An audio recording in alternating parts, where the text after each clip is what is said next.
And community colleges across West Virginia are struggling with student enrollment. West Virginia University at Parkersburg continues to see an enrollment growth. Our Allison Powers talked with the WVUP president about the college's enrollment.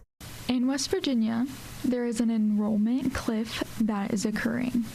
This means the size of high school graduating classes keep getting smaller. According to Tori Jackson, the president of West Virginia University at Parkersburg. What we know that means for colleges is that across the state we're realizing at some point in time we will have less students that are of the normal college going age. The West Virginia Community and Technical College System released the 2025 Fall Enrollment Report. According to the report, WVUP has been the top community college to have the most high school students duly enrolled since 2021. A couple of years ago, we were very excited because we made it back to the 2,500 mark, and this semester we surpassed 3,000. And so that's very exciting for us. We've had 9 semesters in a row of enrollment growth, and that is really not the trend in the state, but it is what's happening at WVUP.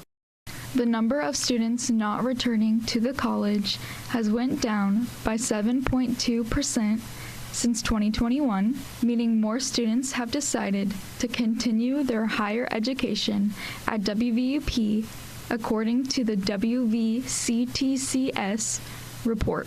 President Jackson said she believes the school's enrollment continues to grow because they keep adding new programs.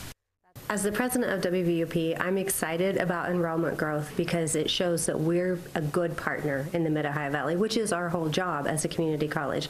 We're supposed to be preparing people for the workforce, and we're doing that in a lot of exceptional ways, and we formed partnerships with a lot of companies to make sure that we're doing that.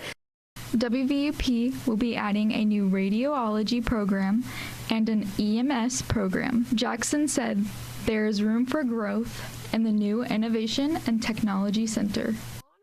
It's exciting. I think we have more semesters of increased enrollment ahead of us, and then we'll worry about the future. In Parkersburg, I'm Allison Powers with WTAP News. This is home.